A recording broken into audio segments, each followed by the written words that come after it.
Salam alaikum tout le monde. Dans ce podcast, je pars à la rencontre de musulmans et musulmanes ambitieux qui sont des acteurs positifs de changement afin d'apprendre de leurs expériences et inspirer la prochaine génération de Muslim Makers. On sait très bien qu'en entreprise, il y a le côté qui est un côté qui est important, qui est le financement. Et le financement, souvent, on fait appel au crédit avec intérêt. Donc, beaucoup d'entreprises aujourd'hui ont accès à ce crédit pour pouvoir développer leur activité.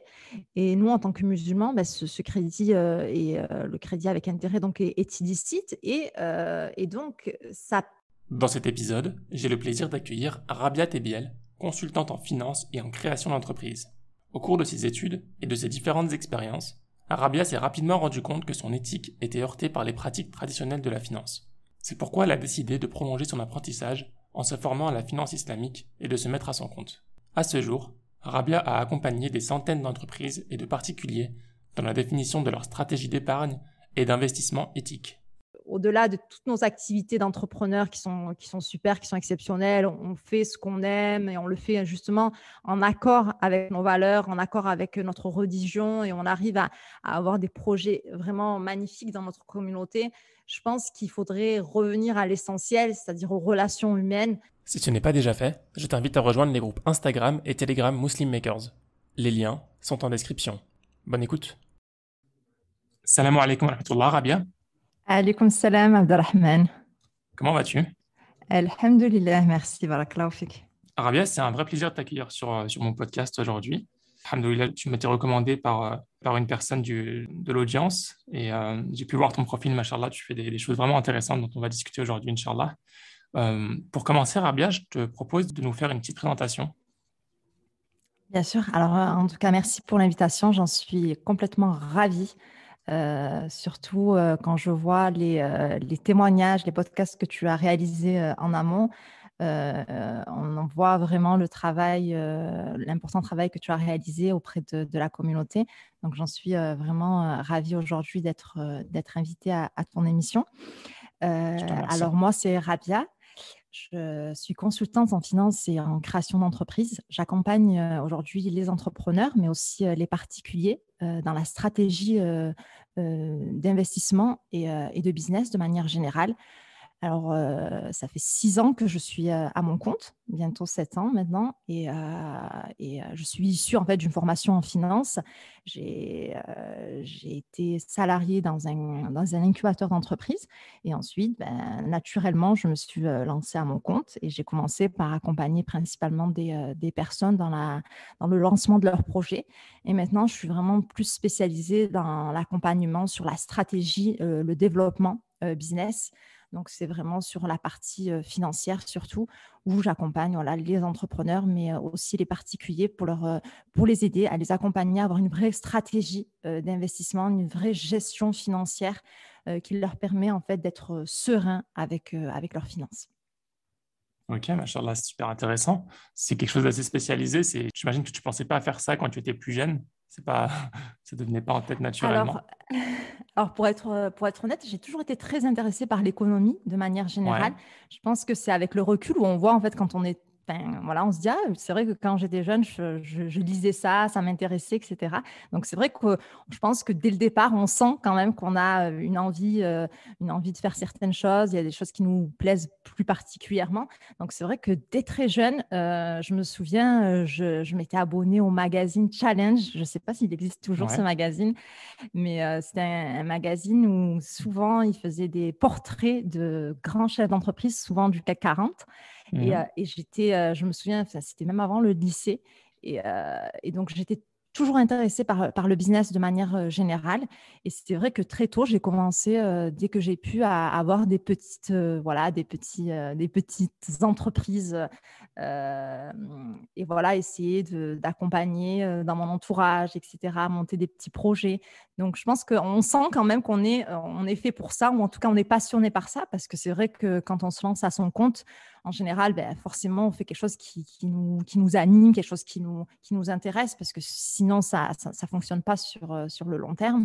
Donc, oui, effectivement, quand on est dans le système éducatif conventionnel, on ne sait pas vraiment où on va. initialement, mais c'est vrai qu'on arrive à avoir des petits éléments qui nous disent, ben voilà, c'est la marche à suivre, puis après on verra. Donc, c'est vrai qu'on se spécialise là en finance et là plus particulièrement en finance islamique, mais parce que justement, on a vu, voilà, c'est les étapes en fait qui nous ont permis de s'orienter vers ça. C'est vrai qu'au départ, quand je conseillais les personnes sur la finance de manière générale et que je voyais que ce n'était pas du tout en accord avec mes principes, ben forcément, on essaye de trouver des solutions alternatives et naturellement, ben, on avance vers ce qui nous intéresse le plus, ce qui correspond le plus à ce qu'on veut véhiculer comme valeur, comme information. Hmm. Tu dis que tu étais passionné par tout ce qui était le monde de l'entreprise, l'économie quand tu étais plus jeune. Dans quel environnement tu as grandi? Est-ce que tu avais des personnes autour de toi qui étaient aussi travaillant en entreprise ou chef d'entreprise ou je sais pas qui t'inspiraient ou pour comprendre un peu d'où ça t'est venu?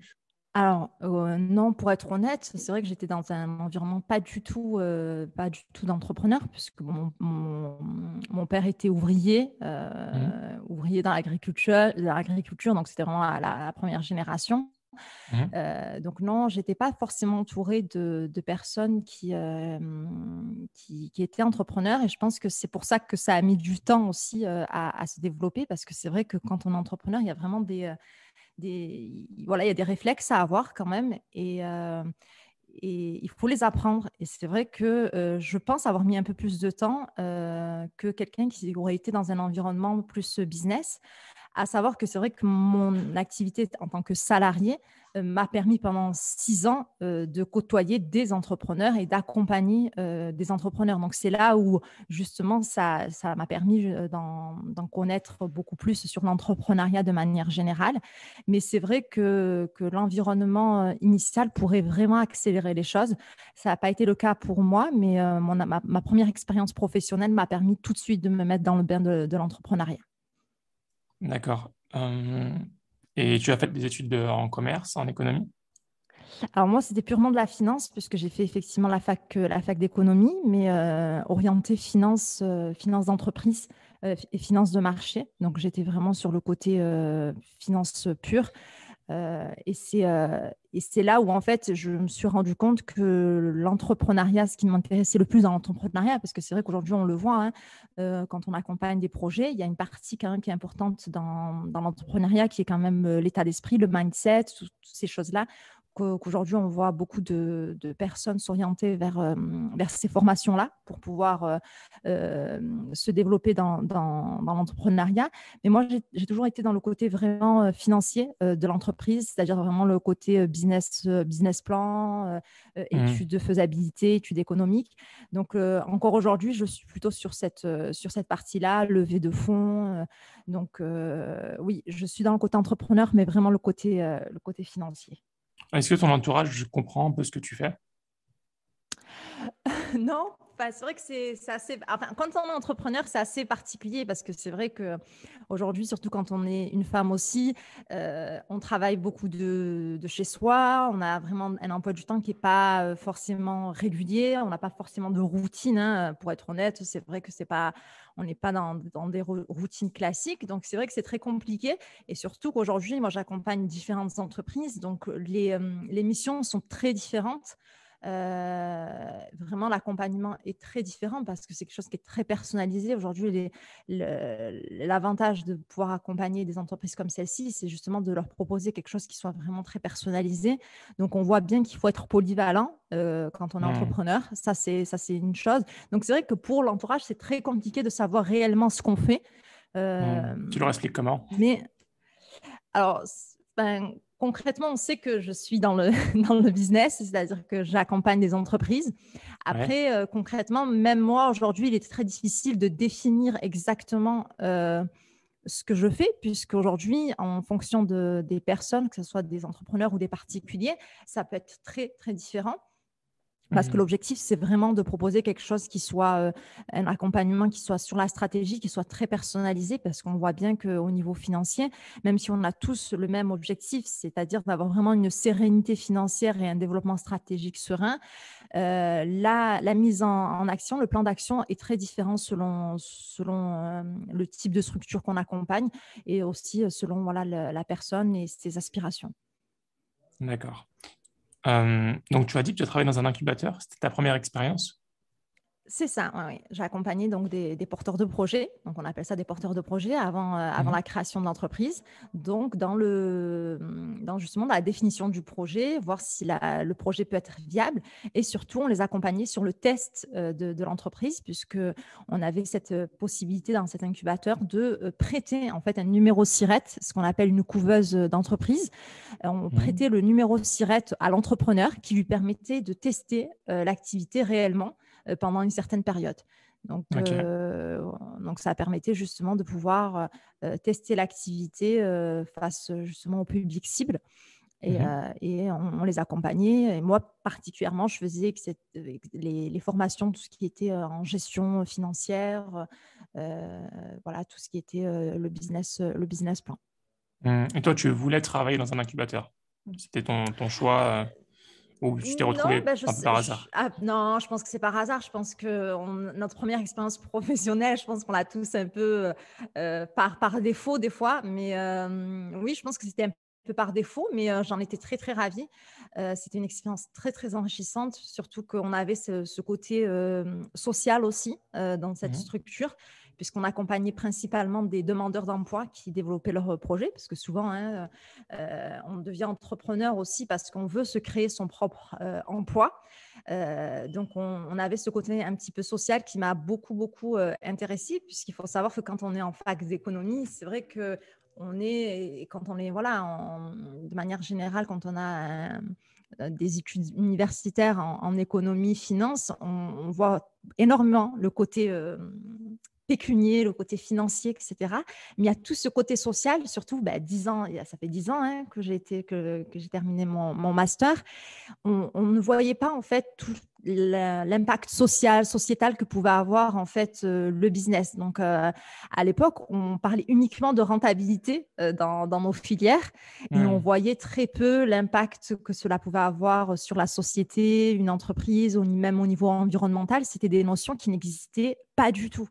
Donc là, aujourd'hui, on le voit, hein, ça c'est quand même assez, on sensibilise de plus en plus, mais il faut savoir que vraiment 10 ans en arrière, on était sur des choses vraiment, vraiment uniquement rentabilité. Et je me souviens très bien que dans la même université où j'ai passé mon master, il y avait un autre master qui était sur l'économie sociale et solidaire.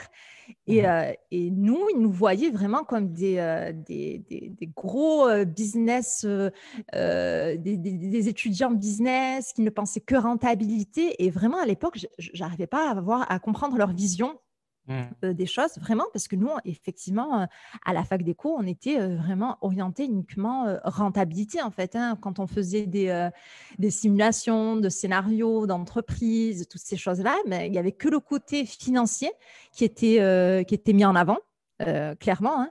Et on ne voyait en aucun cas l'impact que cela pouvait avoir au niveau environnemental, social ou vraiment sociétal. Donc, c'est vrai que c'est assez particulier. Avec le recul aujourd'hui, on se dit que c'est des choses qui peuvent pas vraiment aujourd'hui être possibles. Mais il faut se dire que voilà, nous, on est un peu, voilà, peut-être la vieille école, mais c'était des choses n'intégrait pas du tout dans la filière Dans le financière projet. économique. Mhm.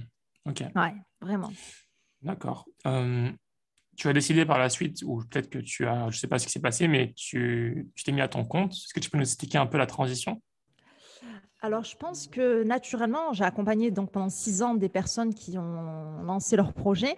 Donc, c'est vrai que cette envie de vouloir aussi se mettre à son compte. Après, c'est vrai que c'est aussi une question de vouloir se dire, voilà, je veux être autonome, assez indépendant, ne pas dépendre aussi d'un emploi du temps classique d'un salarié, parce qu'avec 2 enfants, c'était à l'époque, voilà, il y avait quand même des choses à gérer.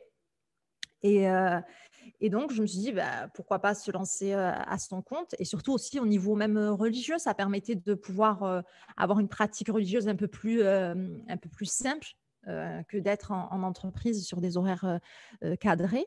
Donc, Oui. ouais, je pense que ça a été quand même un cheminement naturel,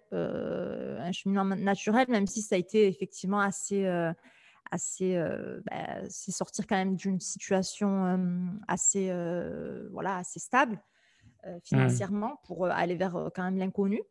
Mais je pense que c'était en tout cas le bon moment et aujourd'hui avec le recul, je me dis effectivement, hein, je pense qu'il y a chaque chose en son temps et je pense que c'est important quand on sent que c'est le moment de se lancer, de tout simplement d'y aller, hein. D'accord. Et comment tu t'es organisé pour ça? C'était du jour au lendemain? C'était une transition que tu t'es préparé? Euh, comment ça s'est passé? Personnellement, moi, je fonctionne souvent comme ça. C'est que quand je veux faire quelque chose, je le fais tout de suite parce que je sais que je pense que c'est un peu comme tout le monde aussi, hein, c'est que c'est sur la motivation du changement qu'on fait les choses, hein, c'est sur l'instant. Sinon, si on prend trop de temps, en général, la motivation s'essouffle.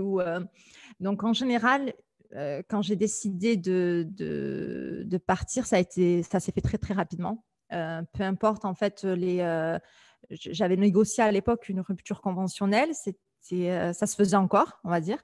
Mhm. C'était plutôt confortable, on va dire, puisque j'avais les indemnités chômage à l'époque. Donc, c'était quand même une situation qui restait quand même assez cadrée. Donc, oui, il n'y avait pas trop de risques dans la situation.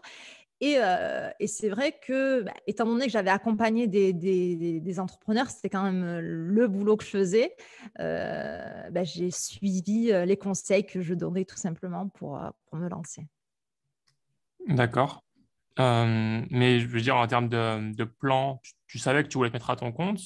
Est-ce que tu avais déjà des clients potentiels ou est-ce que tu t'es dit, voilà, je me laisse un certain temps pour essayer de lancer le projet? Alors, moi, comme c'est vrai, comme je te disais, j'ai toujours eu beaucoup de petites entreprises, c'est-à-dire, enfin, j'ai toujours eu Mhm. quelques petits business en cours. Chaque fois, je pense que, voilà, j'avais toujours j'accompagnais des porteurs de projets dans ma famille, etc., des amis dans des projets. Donc, j'ai continué, en fait, naturellement à développer ça, c'est-à-dire Ouais. d'aider les personnes autour de moi. Et au fur et à mesure, effectivement, je faisais partie de ces entreprises-là, soit vraiment en prenant des actions dans ces entreprises-là, soit en ayant justement un poste de responsabilité à l'intérieur de l'entreprise. Donc concrètement, je n'ai jamais vraiment arrêté de travailler. Après, c'est plutôt le côté financier où on se dit, voilà, est-ce que ça me permet de générer des revenus euh, qui me permettent de continuer à vivre correctement. C'était surtout ça, c'est surtout en fait là la question, puisque je pense que quand on aime ce qu'on fait, on le fait sans compter en termes de temps, en termes de disponibilité. Et ensuite, c'est de mettre en face les chiffres financiers, de se dire est-ce que ça permet de dégager assez de revenus. Mhm. Et à cette époque, quand j'ai arrêté mon emploi salarié, on avait investi avec mon mari dans l'immobilier. On Ouais. avait acheté un appartement à Tanger parce que c'était une ville qu'on aimait beaucoup et qu'on avait, en tout cas, on avait comme projet de s'y installer à l'époque. Et donc, on avait Ouais. acheté un appartement et au final, bon, on ne s'est pas installé là-bas, mais on l'a mis en location et ça nous a permis, enfin, en tout cas, ça m'a permis d'avoir des revenus qui ont pallié aux revenus que j'avais plus en tant que salarié. Et donc, Mhm. ça m'a permis en tout cas de développer mes business tranquillement en parallèle sans cette pression financière. Donc, je pense qu'il y a eu aussi ça qui fait, il y a ça, enfin, la pression financière qui fait ou pas qu'on peut continuer à développer des projets qui nous intéressent, qui nous aspirent sans penser au côté financier. Mhm. D'accord. Donc moi, j'ai toujours eu un peu, on va dire, des revenus qui m'ont permis de continuer à travailler en aimant, enfin voilà, en faisant uniquement ce que j'aime, en choisissant les projets que je voulais faire tout en ayant des revenus à côté qui me permettent de continuer voilà, globalement un peu à faire ce que j'aime. D'accord. Tu parlais au début, je ne me souviens plus exactement ce que tu disais, mais tu parlais d'adapter un peu ce que tu fais aux valeurs, à tes valeurs musulmanes, etc. Tu parlais de quoi exactement à ce moment-là? Alors, concrètement, en fait, c'est que quand j'ai commencé à accompagner des porteurs de projets, quand j'étais salariée, c'était tout Mhm. type de personnes. Et on sait très bien qu'en entreprise, il y a le côté un côté qui est important, qui est le financement. Et le Mmh. financement, souvent, on fait appel au crédit avec intérêt. Donc, Mmh. beaucoup d'entreprises aujourd'hui ont accès à ce crédit pour pouvoir développer leur activité. Et nous, en tant que musulmans, ce crédit le crédit avec intérêt donc, est illicite. Et donc, ça, en tout cas, certains entrepreneurs, ou en tout cas certains porteurs de projets, voient cette interdiction un gros frein pour développer leur projet. Mmh.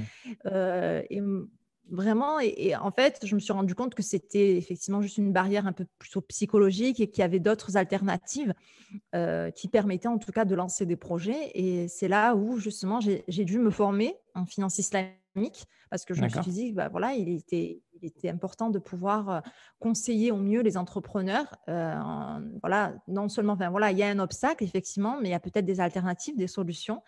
Et c'est là où j'ai commencé un grand processus d'apprentissage, encore aujourd'hui, puisque la finance, c'est quelque chose c'est une science qui n'est pas figée, qui se développe énormément, puisqu'aujourd'hui, les outils informatiques, les outils technologiques nous permettent justement de pouvoir améliorer au mieux les outils liés à la finance et au financement de manière générale. Et donc, c'est quelque chose qui évolue énormément. Et donc, on se forme tout le temps pour pouvoir pour toujours proposer en tout cas des solutions, des outils aux entrepreneurs et aux particuliers qui correspondent à leurs valeurs. D'accord. Donc tu aides principalement, j'imagine, du coup, les entrepreneurs ou les chefs d'entreprise musulmans? Et c'est ta cible Alors, principale? Alors oui, aujourd'hui, c'est ma cible principale puisque, voilà, on aspire aux mêmes valeurs. Et concrètement, aujourd'hui, dans l'entrepreneuriat, il faut effectivement, avoir un minimum d'éthique et de valeurs pour pouvoir aussi exceller sur le long terme. Mais Mmh. il y a aussi, j'accompagne des personnes qui ne sont pas musulmanes, mais qui aspirent aux mêmes valeurs que prône l'islam, hein, puisque ce sont des valeurs universelles. Et qu'ils ont vraiment cette envie de pouvoir aller vers un monde un peu plus juste, avec des finances beaucoup plus saines, et qu'on retrouve effectivement dans les valeurs de l'islam. Tu te rappelles quand ça t'est venu un peu cette idée de vouloir intégrer ces valeurs musulmanes? Est-ce que ça a toujours été là ou bien il y a une prise de conscience, tu as découvert ça? Ça s'est passé Non, je comment? pense que c'était vraiment une prise de conscience, c'est-à-dire qu'au-delà du fait, on se rend compte que quand on développe des projets, on est face à un mur et qu'il faut trouver des solutions. Et c'est là où on se dit, mais forcément, il y a des solutions. Dieu nous a toujours, voilà, mis des solutions quand il y avait une difficulté ou autre. Donc, vraiment, c'était surtout de se dire, oui, il y a un problème, on peut le résoudre. Et c'était surtout ça. Et c'était vraiment au fil de mes accompagnements où les mêmes problématiques, on retrouve les mêmes problématiques chez tout le monde. Et on se dit, non, on va trouver des solutions. Et c'est vraiment là que la prise de conscience, on s'est dit, oui, là, la communauté, elle a vraiment besoin de solutions concrètes et de recherche. Après, c'est quelque chose qui est, je pense, on est au début d'un long cheminement sur la finance islamique de manière générale et sur les pratiques business qui sont en relation avec nos valeurs, parce que je pense qu'encore aujourd'hui, c'est quelque chose qui est qui est très nouveau pour la communauté musulmane, Mhm. puisque je pense que jusqu'à présent, on n'était pas énormément sur la scène de l'entrepreneuriat. Donc, on n'avait pas à se poser ces questions-là. Je pense que ces questions, elles sont récentes justement parce qu'aujourd'hui, on retrouve beaucoup de musulmans dans l'entrepreneuriat, dans le business, qui montent des structures et qui justement se voient confrontés à ces questions-là. Donc, je pense que voilà, c'est un cheminement, je pense, pour la communauté française, en tout cas la musulmane, qui arrive étape par étape. Je pense que c'est chaque chose en son temps. Tu disais plutôt que les entrepreneurs et les chefs d'entreprise voyaient le fait de ne pas pouvoir passer par la banque et faire des emprunts comme un frein dans leur projet. Et tu as aussi cité qu'il y avait des alternatives pour ça. Est-ce que tu peux nous développer un petit peu ce que tu voulais dire par là? Oui, alors aujourd'hui, c'est vrai que en tant qu'entrepreneur, souvent, on a ce besoin de fonds dès le démarrage de l'activité en fonction bien évidemment du secteur. on a besoin de fonds. Et c'est vrai que passer par une banque conventionnelle, c'est compliqué. Mais aujourd'hui, il y a d'autres alternatives qui s'ouvrent aux entrepreneurs, notamment l'ouverture du capital, je pense, qui est la plus représentative et surtout dans notre communauté, que c'est quelque chose qui est énormément qui est vraiment favorisé, qui est mis en avant dans notre religion, c'est d'aider donc son prochain, d'aider les entrepreneurs à lever des fonds. Donc ça, c'est quand même un moyen qu'on a peut-être tendance à négliger, mais qui est une réelle solution pour lever des fonds pour un démarrage de projet. Donc, c'est Mhm. ce qu'on appelle aussi dans les contrats en finance islamique la musharaka, mais c'est vraiment de pouvoir participer au capital de l'entreprise dès le démarrage et lever des fonds de cette manière-là. Donc ça, c'est vraiment une solution pour des projets qui demandent des fonds initiaux. Donc l'idée, c'est de vendre une partie de son entreprise, par exemple, disons 10%, contre un certain montant.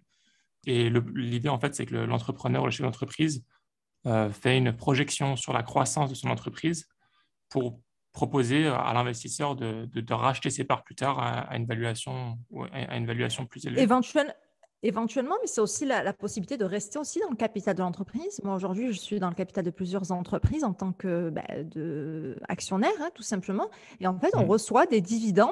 On reçoit des dividendes liés aux bénéfices, voilà, de l'entreprise. Donc, soit effectivement, on a la possibilité après, éventuellement, de revendre ses parts au chef d'entreprise puisqu'il veut il veut garder le contrôle total sur l'entreprise, donc Mhm. garder 100% des parts. Mais souvent, l'entrepreneur a vraiment cette aspiration et veut avoir des personnes dans son entreprise, puisque ça permet d'avoir un regard aussi extérieur, d'avoir du recul sur l'évolution de l'entreprise. Et ça, c'est très, très intéressant, puisque ça nous permet justement tous ensemble de prendre des décisions pour l'entreprise selon justement toutes les compétences de chacun. Donc, je pense que ça, c'est vraiment un modèle qu'il faut perpétuer, parce que ça permet justement d'avoir des personnes qui se sentent investies dans l'entreprise et surtout, voilà, si l'entreprise prospère, ben, tout le monde gagne. Et si l'entreprise a des difficultés, ben, tout le monde perd de la même façon. Donc, ça encourage en tout cas à avoir une gestion financière intéressante et une gestion de l'entreprise avec de vrais objectifs. Donc, non, je pense que c'est un modèle qu'il faut en tout cas développer dans notre communauté pour les personnes qui cherchent des fonds. Mhm. Quand on regarde chez les consultants, en général, ils ne prennent pas spécialement de part dans l'accompagnement des entreprises. Ils le font en échange de tarifs, d'honoraires.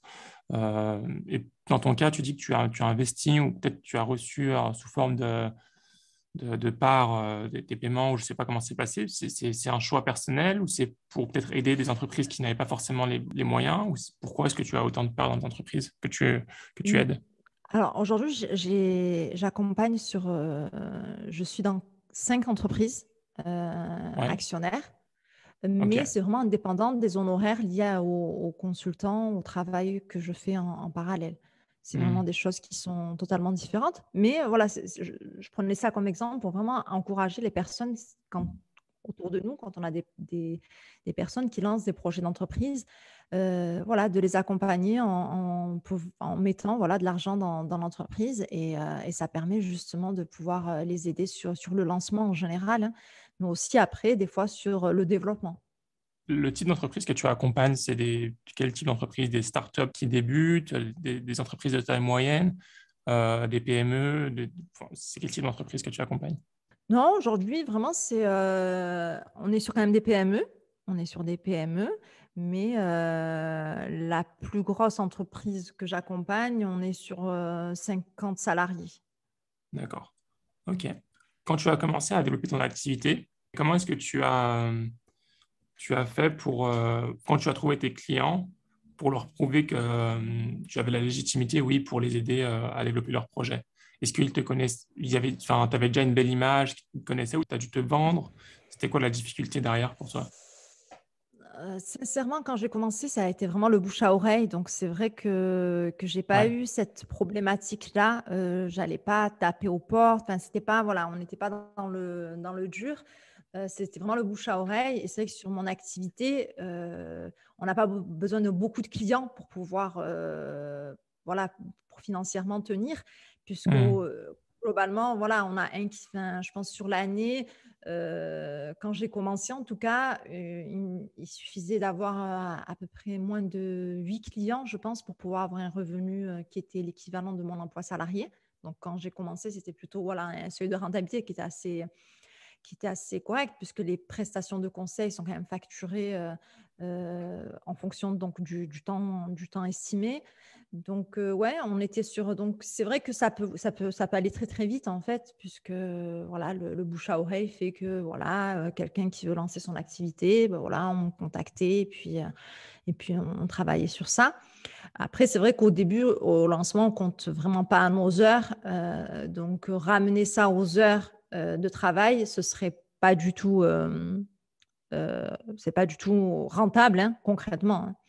Mais Hmm. quand on aime ce qu'on fait, c'est vrai qu'on compte pas à nos heures. Moi, sincèrement, je pense que quand j'ai commencé, on n'était vraiment pas du tout sur de la rentabilité, mais en tout cas, j'arrivais à générer des revenus qui me permettaient, voilà, en tout cas, d'avoir au moins ce que je gagnais en tant que salarié. D'accord, très bien. On a discuté au téléphone la dernière fois. Une des entreprises que tu accompagnes travaille dans l'investissement dans l'or. Oui. Et donc, c'est l'investissement qui est orienté du coup pour tout le monde ou principalement chez les musulmans. Alors aujourd'hui, Inaya Finance, donc c'est une société allemande, donc qui Mhm. propose des produits d'investissement pour les particuliers et pour les Mhm. entrepreneurs, dont leur produit phare est donc le produit Gold Dinar, donc qui est un produit d'investissement dans de l'or physique. Et Mhm. il permet donc aux musulmans, puisqu'il répond à certains critères qui sont liés à l'éthique musulmane et qui sont très restrictifs. Donc, effectivement, ce produit est à destination principalement des musulmans, mais aussi des personnes, comme je le disais tout à l'heure, hein, des personnes qui font attention à leur façon de consommer, même au niveau financier, et voilà, qui veulent justement pouvoir épargner de manière la plus éthique possible, puisque voilà, la religion musulmane nous impose une rigueur justement par rapport à l'éthique, à l'impact justement environnemental aussi. Et le produit Goldinar répond à toutes ces restrictions-là qui nous permettent justement de répondre à une éthique et une morale qui est universelle. Tu peux nous citer les grandes restrictions dans l'investissement en or? Parce que ça paraît, on pourrait se dire que l'investissement en or, c'est assez simple, on achète de l'or et puis c'est tout. C'est quoi Alors, les restrictions? principalement, il faut se dire que dans la finance islamique, de manière générale, c'est une finance de contrat. C'est-à-dire que le contrat doit être licite entre la société donc, qui propose le produit et le client. Donc, il y a cette restriction qui est assez importante aujourd'hui et qui doit être justement mise en conformité pour proposer le produit. Donc là, le Gold Dinar permet justement, répond à ces demandes, à ces contraintes-là, notamment sur l'achat de l'or, puisqu'aujourd'hui, l'achat d'or doit se faire de manière spot, c'est-à-dire que la société n'achète pas en amont l'or, elle achète l'or uniquement quand elle a les fonds des clients. Donc ça, c'est quand même une des principales restrictions Hmm. qu'on ne voit pas que dans le monde, enfin, dans des produits qui ne sont pas Sharia compliant. Et donc voilà, ça, c'est quand même quelque chose qui est important à respecter sur l'achat en lui-même de l'or. D'accord, c'est un peu du dropshipping d'or, quoi. C'est ça, souvent, ben voilà, les grossistes vont acheter de l'or à un certain prix, puis le revendront au moment où l'or est plus cher, par exemple. Donc, ces choses-là sont interdites en finance islamique. Hmm, d'accord, je vois. Ok, mais actuellement, je pense que j'imagine que vous avez beaucoup de travail. Je sais pas en fait d'ailleurs si, si vous avez beaucoup de travail avec la crise de Oui, l'inflation, tout ça. Comment ça se passe? exactement. C'est vrai que naturellement, l'inflation, les crises, les instabilités économiques, politiques font que naturellement, ben, les personnes se ruent vers l'or, dans le vrai sens du terme, puisque on sait que l'or reste quand même une valeur sûre, une valeur refuge, qui permet justement de protéger un maximum contre l'inflation et contre bien évidemment les risques systémiques liés aux banques. Donc, c'est pour ça qu'on voit souvent les personnes, dès qu'il y a une instabilité, qu'elle soit politique, économique ou sanitaire, les personnes se ruent vers l'or parce qu'elles savent que derrière l'or, ben, forcément, on a une stabilité qui permet de répondre en tout cas à ces inquiétudes, puisqu'il faut se dire que des crises, on en a souvent. La dernière, effectivement, sur la crise sanitaire lors du premier confinement, a montré effectivement les mêmes réflexes sur les achats d'or, où les personnes ont voulu absolument protéger leurs économies en achetant de l'or. Et je pense qu'effectivement, les personnes qui l'ont fait pendant le confinement en sont ravies aujourd'hui, et les personnes qui le font aujourd'hui face à cette crise politique le seront aussi dans quelques temps. Et c'est vrai que l'or reste quand même une manière de protéger contre l'inflation qui aujourd'hui est très visible.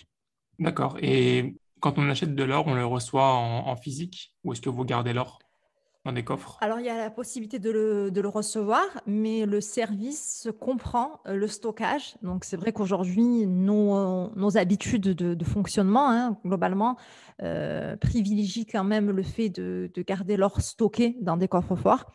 Les personnes, en général, le laissent stocker plutôt que chez soi. Donc, les personnes décident donc d'investir dans de l'or physique, un montant, et le laissent stocker euh, par le biais d'Inaya. D'accord. Ok. Par rapport aux autres entreprises, ceux qui vendent de l'or, vous vous Mhm. situez comment en termes de... Enfin, je connais pas les frais, hein, tout ça, mais est-ce que vous êtes Mhm. compétitif? Vous avez plus ou moins les mêmes tarifs ou c'est un peu plus cher parce qu'il y a plus de travail peut-être pour faire Alors, de ça? Mhm. l'avantage d'investir dans de l'or chez Inaya, principalement, c'est la possibilité de pouvoir investir à partir de 50 euros par mois. Donc ça, c'est vraiment, vraiment le gros avantage. Mhm. C'est-à-dire qu'avec un petit montant, vous pouvez commencer à investir dans de l'or physique. Donc c'est Mhm. surtout ça qui est intéressant, c'est-à-dire qu'on s'adresse à tout type de personnes qui souhaitent investir, commencer à investir dans l'or. Ce serait compliqué pour quelqu'un d'aller investir, voilà, pour 50 euros d'or dans d'autres structures qui factureront justement le fait de prendre des petites quantités. Alors que là, avec Kinaya, on propose un produit avec des frais qui sont les mêmes pour tous. Il y a aussi cette équité, hein, justement, entre tous les clients. Donc, quelqu'un qui investit 50 euros, quelqu'un qui investit 1000 euros aura les mêmes frais liés à ses achats. Donc, c'est quand même le gros avantage aujourd'hui de pouvoir commencer à acheter de l'or avec Inaya Finance. Ok. Et quand on achète, par exemple, quelqu'un qui souhaite acheter 50 euros d'or par mois mensuellement, par exemple, Mhm. euh, il va posséder un petit bout de lingot C'est ça, c'est qui sera que partagé entre plusieurs personnes ou c'est quoi? non, globalement, en fait, il y a l'accès à un compte en ligne où on voit s'accumuler dans son coffre-fort virtuel les grammes d'or. Donc, l'avantage, c'est justement de voir justement petit à petit son premier lingot se construire. Donc, en général, avant 20 grammes d'or, il y a même 10 grammes, hein, c'est possible d'avoir des petits lingots de 10 grammes, mais globalement, il n'y a aucun intérêt de posséder des lingots trop petits. Mais à partir de 10-20 grammes, on a un vrai lingot qui est stocké au nom du client. Donc, avant ça, on a la possibilité de revendre cet or-là et de pouvoir se faire un virement sur son compte.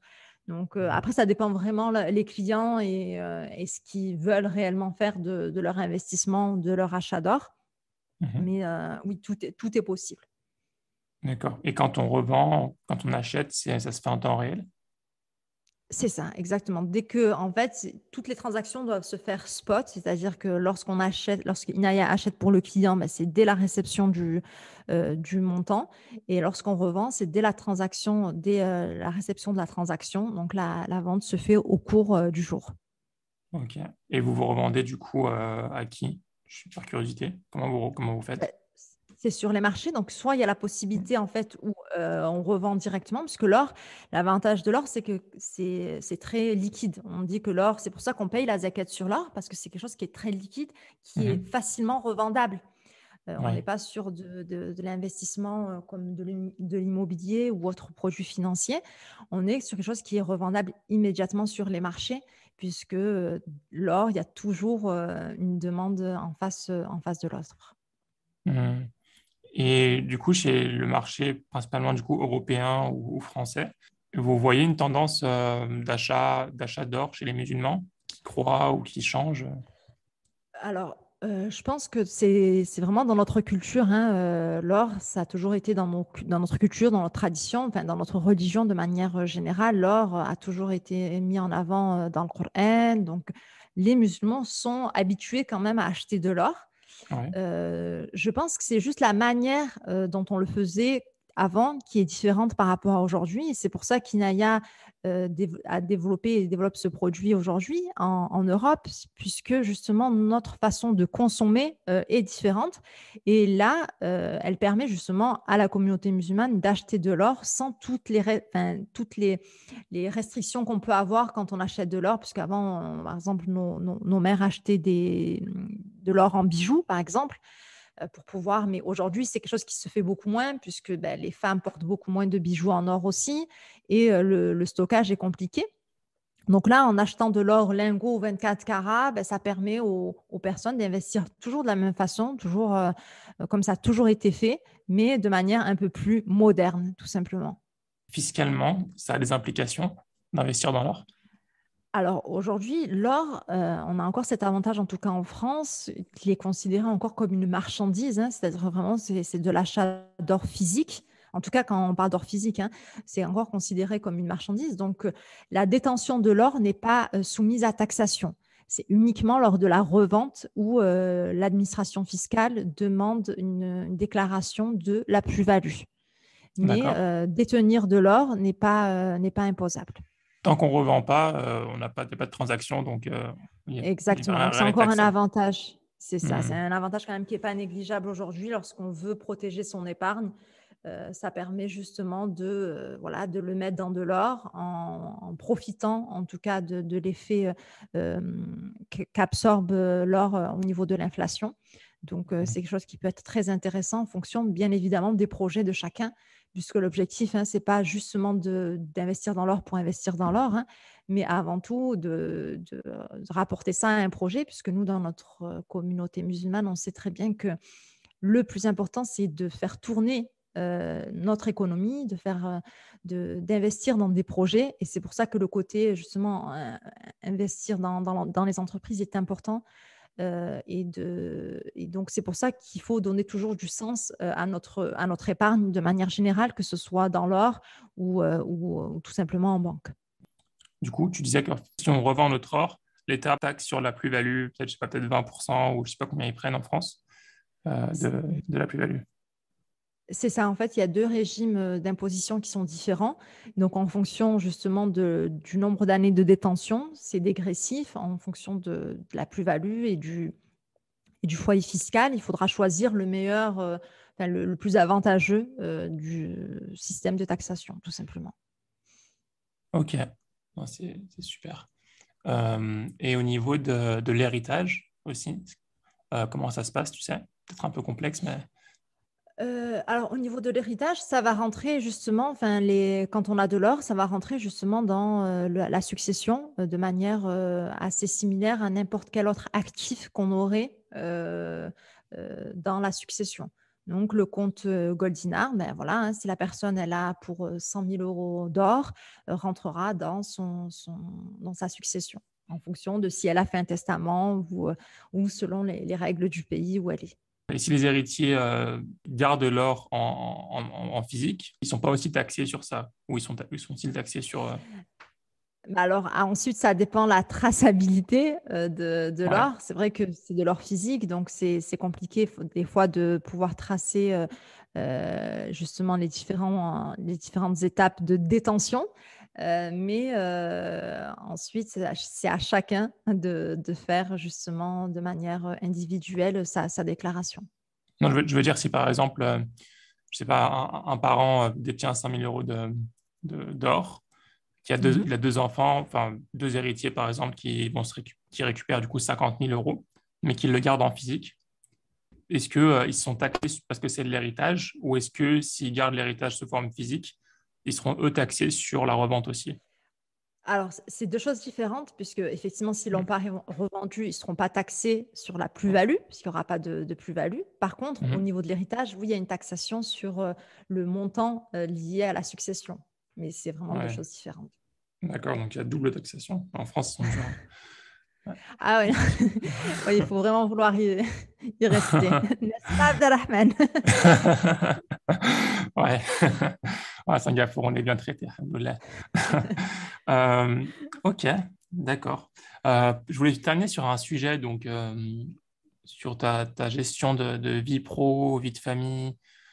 Comment est-ce que tu gères un peu tout ça? Vu que tu es machallah, une mère très active, tu es mariée, tu as, je sais plus combien d'enfants tu as. Trois Euh, garçons. Trois garçons, machallah, Allah yabarak. Que Dieu les préserve. Comment est-ce que tu fais pour gérer tout ça? Tu disais que ton travail, ça prend vraiment pas mal de temps. Il y a la vie de famille.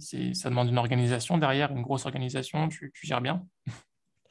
Alors, c'est vrai que c'est très compliqué, d'avoir une bonne organisation. Je pense comme tout le monde, hein, quand on est entrepreneur, il y a justement le fait que la vie professionnelle et vie perso, bah, se lient énormément. Donc c'est là le plus gros challenge, j'ai envie de dire, c'est de garder quand même, d'essayer en tout cas de garder. Mais c'est vrai que ce que je disais tout à l'heure, hein, quand on aime ce qu'on fait, c'est très, très compliqué de mettre une barrière entre tout ça. Mais c'est vrai qu'aujourd'hui, pour les femmes, en tout cas, c'est un vrai challenge de pouvoir concilier ces deux côtés-là.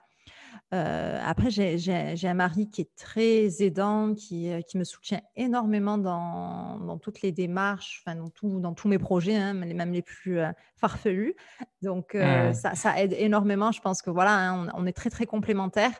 Donc, je pense que comme chaque couple, c'est très, très important d'être complémentaires sur beaucoup de choses pour pouvoir avancer dans la même direction. Donc, alhamdoulilah, je pense que c'est quand même, c'est quand même la base Ouais. du foyer. Après, c'est vrai que les enfants, ça reste une réelle, enfin, c'est une vraie MNA, en tout cas pour nous en tant que musulmans. Et notre responsabilité est tellement importante que j'ai envie de dire que pour moi, c'est vraiment le plus gros challenge, c'est vraiment mes enfants. Pour moi, le travail aujourd'hui, en tout cas l'activité professionnelle que j'ai aujourd'hui, reste pour moi un grand, grand loisir. Et c'est vraiment ça qui me permet justement de pouvoir avoir du temps pour moi, j'ai envie de dire, puisque la vie de famille, je pense que c'est quand même, et les enfants restent notre grand challenge pour tous. En tout cas, en tant que mère, je pense que c'est ce qui est le plus compliqué. Le plus compliqué, en même temps le plus beau, mais le plus difficile à gérer. Et parce qu'il n'y a pas de règles, il y a pas de règles, les enfants sont tous différents, leurs besoins sont très variables, et je pense que voilà, on a tous envie de leur donner le meilleur. Et pour moi, ça reste le plus challengeant, ça reste vraiment l'éducation de mes enfants. D'accord. Je ne sais pas si tu veux en parler. On parlait au téléphone, tu me disais que tu avais un garçon malvoyant et que ça demandait comme un certain travail. Oui, je pense que donc mon fils, donc l'aîné, donc il est né donc avec voilà, il est né, il était malvoyant, en tout cas avec une maladie chronique importante. Et je pense que c'est ce qui m'a aidé aujourd'hui aussi à faire, et en tout cas à avoir la force de pouvoir faire tout ce que je fais aujourd'hui. C'est parce on voit les épreuves qu'on peut avoir quand on a des enfants comme ça en difficulté. Et je rencontre aussi beaucoup de parents, hein, dans la même situation où en fait, concrètement, c'est ces enfants-là, différents, extraordinaires, qui nous donnent cette force, en tout cas, d'avancer et de vouloir donner, en tout cas, le meilleur de soi. Après, c'est vrai que c'est difficile, surtout dans notre communauté. Je l'ai vu aussi dans les différents podcasts que tu as pu enregistrer avec des personnalités exceptionnelles qui parlent de leur travail avec passion. et on voit que c'est une réelle problématique aujourd'hui dans notre communauté musulmane d'avoir des enfants voilà, qui ont un handicap, qui sont concrètement, voilà, qui ont un réel handicap. Et je pense que voilà, c'est quand même le plus difficile aujourd'hui à gérer, puisque c'est quelque chose que souvent les personnes nous voient comme voilà, essaient en tout cas de nous aider. Enfin, on a toujours ce profil un peu de voilà, c'est difficile, la vie est difficile, alors qu'au final, quand même, ces enfants-là, c'est ceux qui nous donnent le plus de force. Et je pense qu'il y a vraiment, voilà, moi je parle souvent de pédagogie dans la finance islamique. On a besoin aujourd'hui d'accompagner les personnes pour s'intéresser justement à la finance islamique, à la finance de manière générale. Il y a beaucoup de sensibilisation à faire. Mais je pense que le gros challenge dans notre communauté, c'est vraiment par rapport aux relations humaines, aux relations avec les enfants aussi avec des handicaps, tout type d'handicap de manière générale. Et je pense que c'est la base. Et vraiment, si au final, s'il y a vraiment un message que j'aimerais faire passer à travers ton podcast, Abdelrahman, c'est vraiment ça, Ouais. c'est de se dire que au-delà de toutes nos activités d'entrepreneurs qui sont super, qui sont exceptionnelles, on fait ce qu'on aime et on le fait justement en accord avec nos valeurs, en accord avec notre religion, et on arrive à avoir des projets vraiment magnifiques dans notre communauté. Je pense qu'il faudrait revenir à l'essentiel, c'est-à-dire aux relations humaines. Et les enfants sont ceux qui sont le reflet, en tout cas, de ce que nous sommes. Hein. Concrètement, nos enfants le sont. Et je pense que le sujet, en tout cas, de l'handicap, de manière générale, dans notre communauté, reflète aussi cette difficulté qu'on a d'appréhender les relations humaines et l'entraide entre chacun d'entre nous. Et je pense que en tout cas avec mon fils, dès le début, j'ai bien vu qu'on avait cette problématique-là dans notre communauté d'entraide, où c'est Ouais. très compliqué d'avoir du soutien, d'avoir en tout cas les attentes, parce que effectivement, on a les moyens, on va dire même financiers, on a les moyens au niveau des structures en France, en tout cas, de pouvoir trouver les bons accompagnements pour nos enfants, ou de manière générale pour toutes les personnes en situation de handicap. Mais il y a ce soutien peut-être familial, humain, qu'on a vraiment du mal à retrouver dans la communauté musulmane, et qu'on retrouve énormément dans les autres communautés. Mais je pense que c'est Ouais. vraiment par rapport à un problème de sensibilisation de manière générale à ces questions-là. Pour être honnête, je pense que c'est vraiment, aujourd'hui, c'est des sujets qu'on aborde très peu, comme pour les personnes vieillissantes. Hein. Aujourd'hui, notre communauté, nos parents qui commencent à être des personnes âgées, qui ont besoin de soutien moral, humain. Et c'est toutes ces questions-là où on voit quand même qu'ils commencent à avoir des sensibilisations à ce niveau-là, mais très peu. Et je pense qu'au-delà de vouloir voir fleurir des business très captivants, très intéressants, des business à succès dans notre communauté, je pense que si on peut revenir à la base de l'humanité et des relations humaines, je pense que ce serait le meilleur, en tout cas la meilleure stratégie pour fonder en tout cas une communauté solide. D'accord. Ok. Non, mais c'est vrai que c'est hyper important ce que tu dis. On pourrait se dire que chez les musulmans, on est très dans le social, on s'entraide beaucoup dans certaines choses. Mais comme tu dis, peut-être qu'il y a d'autres domaines sur lesquels je sais pas, peut-être il y a des traumas, ou peut-être on sait pas faire, ou je sais pas Oui, je pense que comment la expliquer. communication, on est beaucoup dans l'émotion dans notre communauté, puisque surtout enfin, dans les musulmans de France, où on est quand même, c'est l'Afrique du Nord, souvent, beaucoup.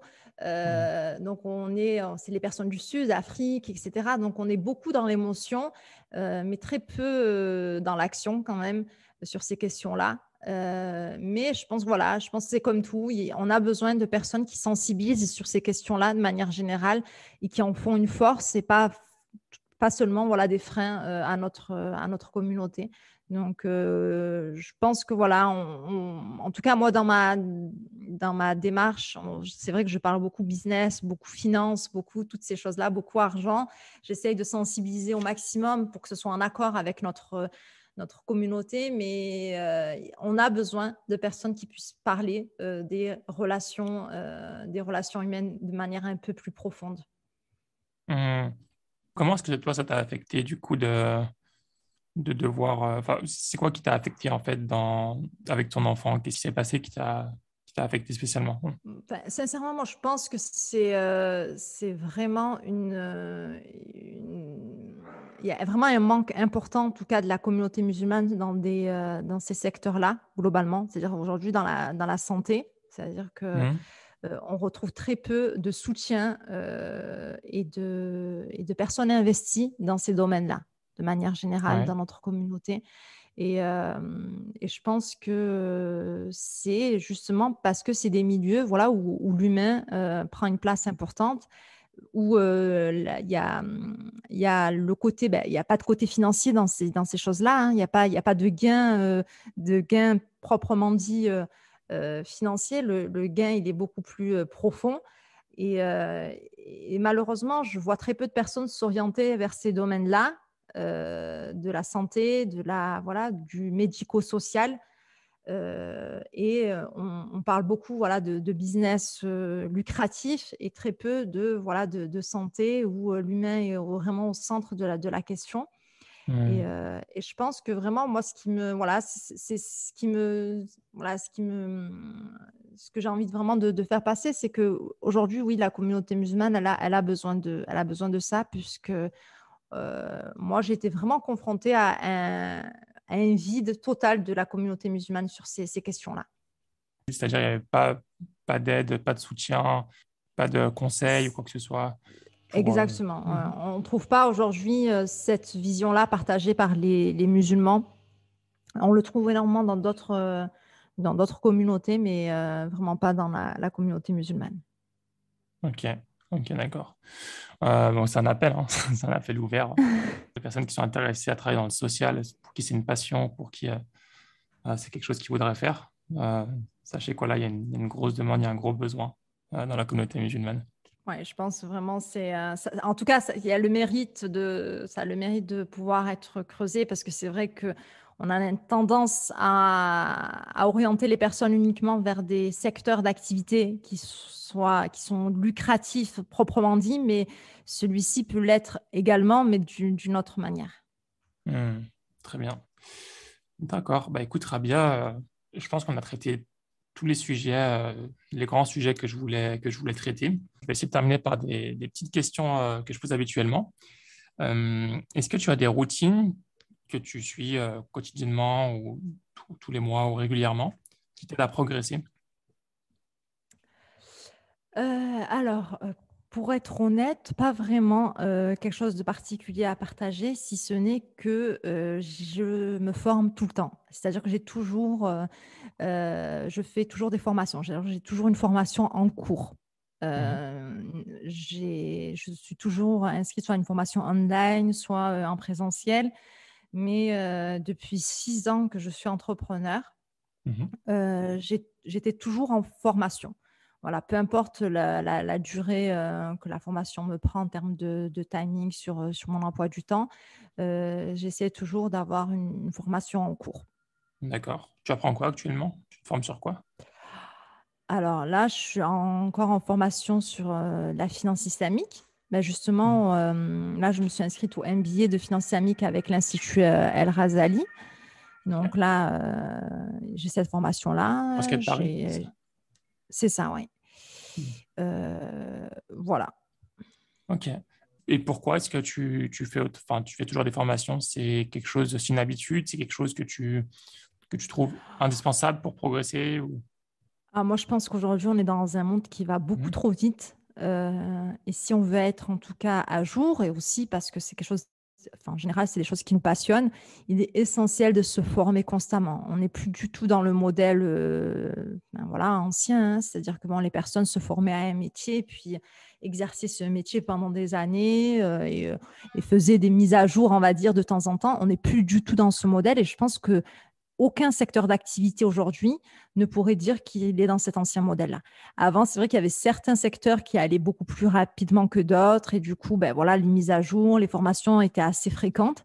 Mais aujourd'hui, je pense que ça touche l'ensemble des secteurs d'activité. Donc, je pense que c'est essentiel pour chacun de se former constamment. Vraiment, je pense que vraiment aujourd'hui, les choses vont beaucoup trop vite pour ne pas Mhm. se former.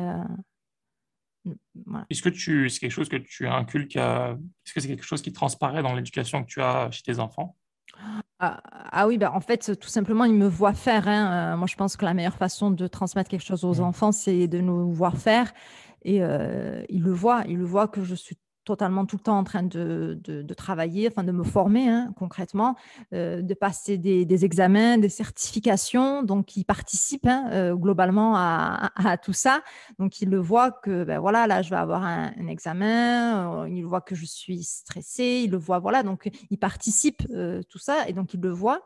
Et on voit qu'eux-mêmes, mais je pense que c'est aussi ces nouvelles générations qui ce besoin de, voilà, de toujours en savoir plus sur les choses, de se former de manière assez autonome aussi, parce qu'il y a beaucoup de ça aussi. Avant, on se formait beaucoup chez les professeurs, en classe, etc. Mais là, on voit quand même qu'il y a des moyens, en tout cas aujourd'hui avec les outils et avec Internet, de pouvoir se former de manière assez autonome. Donc, on voit bien que ça transparaît énormément chez les enfants. Oui. Très bien. Bah, écoute, je pense que tu as tout à fait raison. Je ne vais pas te contredire sur ça. Moi aussi, je fais beaucoup de formations. Peut-être que j'en fais pas tout le temps en continu, mais c'est vrai que dans le monde où on vit, si on n'avance pas, on recule, hein. On recule très vite même. Exactement, c'est ça. Est-ce que tu aurais des recommandations de livres, de documentaires, de références ou voilà, de livres qui t'ont particulièrement marqué que tu voudrais recommander? Alors, je ne suis pas du tout une grande lectrice, malheureusement, hein, Mhm. mais il y a vraiment un petit livre que je lis souvent, parce qu'en fonction de Mhm. l'état d'esprit dans lequel je suis, il peut être très intéressant et que vraiment, je peux conseiller pour toutes les personnes, en tout cas, qui travaillent enfin, qui sont dans le business et qui ont cette relation avec l'argent qui est constante, en fait, pour pouvoir prendre souvent du recul sur la question. Il y a un petit ouvrage, un petit guide de l'imam El-Razali qui est l'avarice et l'amour de l'argent et Mhm. qui reprend pas mal d'informations sur justement notre relation avec l'argent. Donc, c'est un petit livre qui permet justement d'être en prévention aussi de toutes les... voilà, hein, on parle de l'avarice, mais il y a aussi les bons côtés de l'argent aussi qu'il faut mettre en avant et ce juste milieu, en tout cas, qu'il faut avoir quand on parle argent. Et je pense que ce petit livre qui est très, très facile à lire donne énormément de conseils et donne une vision avec un grand recul sur la question de l'argent et surtout en France où on a vraiment cette problématique à parler de manière générale de voilà des revenus qu'on gagne, de toutes ces choses-là, ben, ça nous Ouais. permet vraiment d'avoir de se conforter, de se dire bah oui, bah, quand on gagne de l'argent, ça peut être bon comme ça peut être mauvais, mais en tout cas d'avoir ce vrai juste milieu et ça nous donne vraiment des petits conseils et il y a certainement, voilà, il y a des petites choses qu'on va garder dans ce livre qui vont nous permettre justement de légitimer notre envie d'avoir de l'argent aussi. Parce que souvent, Ouais. une problématique réelle aussi hein, dans notre communauté de se dire bah, ah, moi, je ne veux pas être riche, ou en tout cas, ce n'est pas mon objectif. Souvent, hein, les gens se justifient un peu de cette manière-là. Non, non, mais moi, si je lance mon business, moi, ce n'est pas pour être riche, c'est juste pour. Mais non, il n'y a pas de honte à être financièrement riche dans notre communauté. Et l'imam Al-Razali, dans ce livre, permet en tout cas de donner une vision assez clairvoyante sur la question, ou en tout cas de justifier, de légitimer l'argent et surtout aussi de donner des conseils en prévention aussi des mauvais côtés que peut avoir l'argent Mhm. sur une personne. Donc dans les deux sens, je pense que peu importe où on se situe avec l'argent, cet ouvrage permet en tout cas de donner un chemin pour pouvoir se conforter par rapport à notre religion. Très bien. Bah, écoute, ça a l'air d'être un livre vraiment intéressant. J'avais presque terminé l'interview, mais j'ai une petite question quand même qui me vient, vu que toi, tu connais pas mal en investissement, j'ai l'impression. Tu investis dans l'immobilier et dans l'or, j'imagine un petit peu aussi. Mhm. Et comment est-ce que toi, sur quoi tu mises ton investissement le plus? Je parle pour plus tard. Comment est-ce que tu gères un peu tes investissements? Est-ce que tu as des petits Alors, conseils? alors, pour être honnête, aujourd'hui, moi, je pense que je suis arrivée à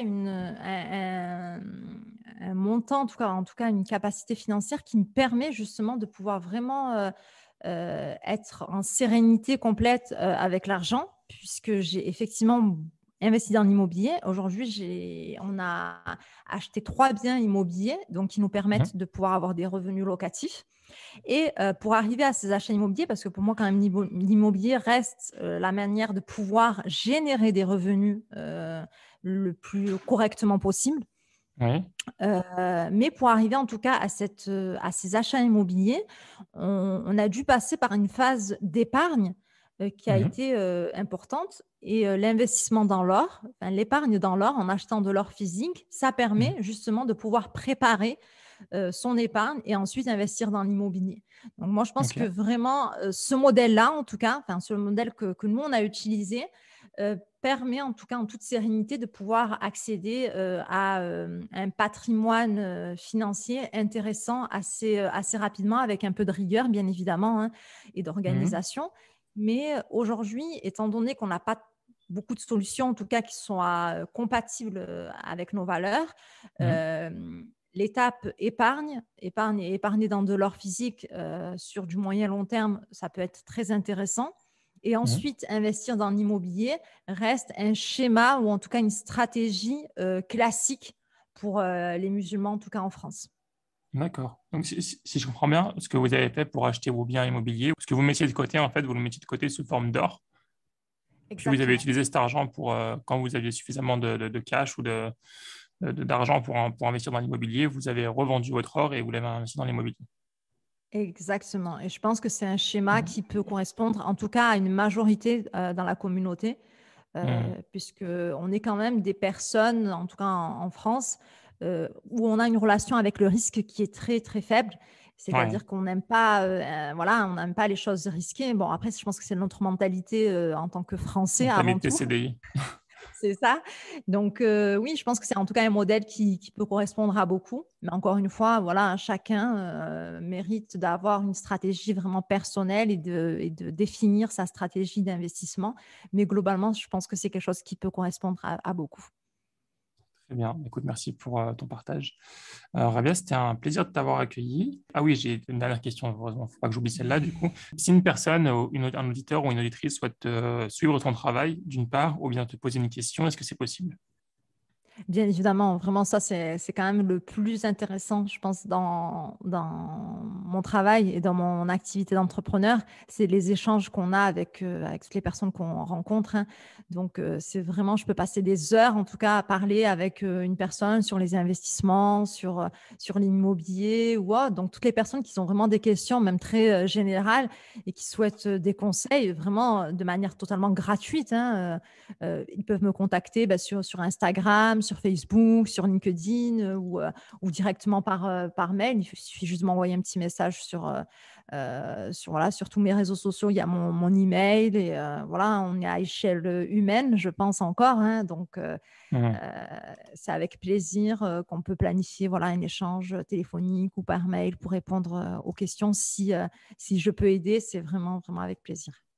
Super. Bah, écoute, Rabia, c'était un vrai plaisir de t'avoir accueilli. La conversation était vraiment riche. On a traité plein de sujets hyper intéressants d'entrepreneuriat, d'accompagnement, d'investissement, d'éducation. C'était vraiment complet. Barakallahu Ben, Amine aussi, merci pour ton invitation, Abdelrahman. C'est vraiment, vraiment une belle initiative pour notre communauté de pouvoir proposer ça avec des partages comme ça d'expérience. En tout cas, bravo pour ton travail. Je te remercie beaucoup. Je te souhaite une bonne fin de semaine, Rabia, et je te dis à bientôt, Inch'Allah, peut-être. À très bientôt, Inch'Allah. Peut-être à Singapour. Oui, à Singapour ou en France. Inch'Allah. Salam alaikum. Allez, salam alaikum. Et j'espère vraiment que cet épisode t'a plu. Si c'est le cas, je t'invite à le partager à 3 personnes de ton entourage et à faire des invocations pour qu'Allah bénisse cette initiative. À bientôt pour un nouvel épisode, Inch'Allah. Salam alaikum.